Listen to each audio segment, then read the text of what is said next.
बहुत समय पहले की बात है। किसी गांव में मोहन नाम का एक किसान रहता था।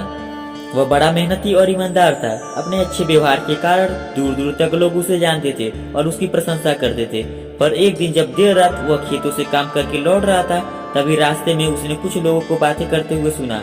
वे उसी के बारे में बात कर रहे थे। मोहन अपनी प्रशंसा सुनने के लिए उनको बिना बताए उनके पीछे चलने लगा, पर उसने उनकी बातें सुनी तो पाया कि वे उसकी बुराई कर रहे थे। कोई कह रहा था कि मोहन घमंडी हो गया है, तो कोई कह रहा था कि सब जानते हैं कि मोहन अच्छा होने का दिखावा कर रहा है।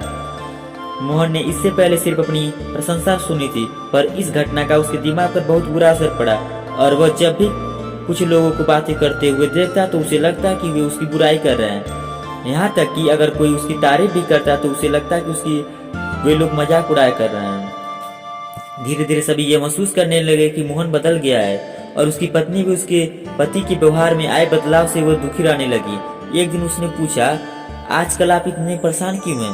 कृपया मुझे इसका कारण बताइए। मोहन ने उदास होते हुए उस दिन की पूरी बात बताई।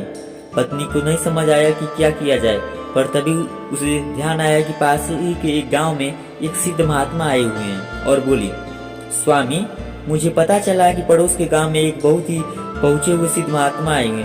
चलिए हम उनसे कोई समाधान पूछते हैं। अगले दिन वो दोनों महात्मा जी के शिविर में पहुंचे।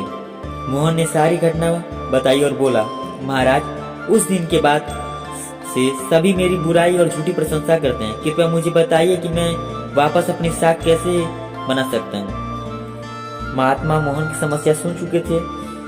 फिर महात्मा बोले, पुत्र, तुम अपनी पत्नी को घर छोड़ आओ और आज रात मेरे शिविर में ठहरो। महात्मा कुछ सोचते हुए बोले। मोहन ने ऐसा ही किया, पर जब रात में सोने का समय हुआ तो अचानक ही मेढकों के टर की आवाज आने लगी। मोहन बोला, ये क्या महाराज, यहाँ इतना कोलाहल क्यों हो रहा है? फिर महात्मा बोले, पुत्र, पीछे एक तालाब है। रात के वक्त उसमें मौजूद मेढक अपनी राग और लापने लगते हैं, पर ऐसे में कोई यहाँ सो नहीं सकता। मोहन बोला, हाँ बेटा, पर तुम ही बताओ क्या कर सकते हो? तुम हमारी मदद करो, महाराज जी बोले। मोहन बोला, ठीक है महाराज, इतना शोर सुन के लगता है कि इसमें मेढकों की संख्या 1000 में होगी। कल ही गांव से मैं 50-60 मजदूरों को लेकर आऊंगा और इन्हें पकड़कर दूर नदी में छोड़ आऊंगा। और अगले दिन मोहन सुबह सुबह मजदूरों के साथ वहां पहुंचा। महात्मा जी भी वहीं खड़े सब कुछ देख रहे थे। तालाब ज्यादा बड़ा नहीं था। 8 से 10 मजदूरों ने चारों ओर जाल डाला और मेढकों को पकड़ने लगे।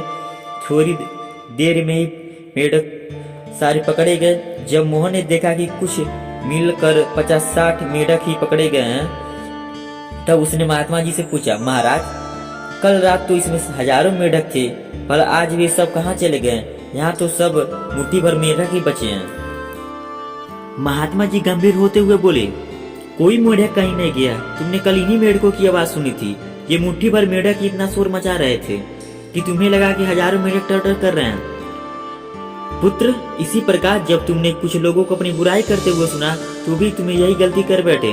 तुम्हें लगा कि हर कोई तुम्हारी बुराई करता है, पर सच्चाई यह है कि बुराई करने वाले लोग मुट्ठी भर मेढक के समान ही थे। इसलिए अगली बार किसी को अपनी बुराई करते हुए सुनना तो इतना याद रखना कि हो सकता है ये कुछ ही लोग हों जो ऐसा कर रहे हों। इस बात को समझना कि भले तुम कितने ही अच्छे क्यों ना हो, ऐसा कुछ लोग होंगे जो तुम्हारी बुराई करेंगे। अब मोहन को महात्मा की बात समझ आ गई। वह उसे अपनी गलती का एहसास हो चुका था और वह पुराना मोहन बन गया। दोस्तों, मोहन की तरह हमें भी कुछ लोगों की व्यवहार को हर किसी का व्यवहार नहीं समझना चाहिए और सकारात्मक नजरिए और सोच से अपनी जिंदगी जीनी चाहिए। हम कभी भी सबको खुश नहीं रख सकते। जिंदगी में कभी न कभी ऐसी समस्या आ ही जाती है जो रात में अंधेरे में ऐसी लगती है मानो हजारों मेढक कान में टर कर रहे हों।